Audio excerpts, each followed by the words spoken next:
جەکانی بە ڕۆژوبوون وای کردووە ئەم دوکانانە بازاڕێکی گەرمتریان بۆ پەیدا بێت لەبەر ئەوەی ئافرەتان لەم مانگەدا پۆشتەتر دەردەکەون.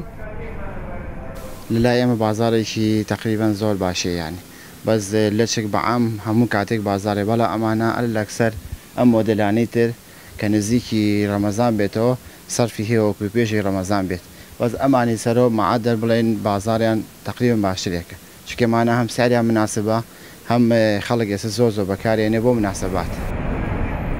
بەڵام هێشتا باڵاپۆشەکان دەیانەوێت ستایلی نیو و مۆدێلی جوانتر لە باڵاپۆشیدا هەڵبژێرن.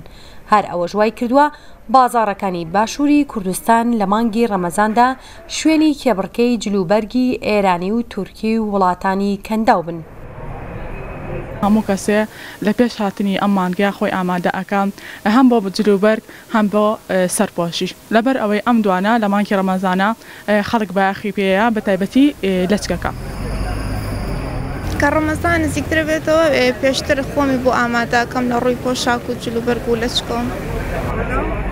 قەیرانی دارایی کارێکی کرد.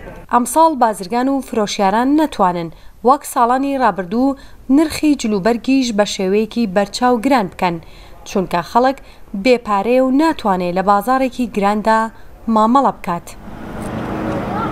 چەند ڕۆژێک پێش جەژن بە خێرایی ڕەوتی بازار و کڕین و فرۆشتن بۆ ئەم کاسبکارانە پێچەوە نەدەبێتەوە چونکە بەشێک لەوانەی بە ڕۆژوون نایانەوێت جەژن بە پۆشتەیی بەڕێ بکەن. تەرزە عەبدوڵڵا، ڕوودا و سلێمانی.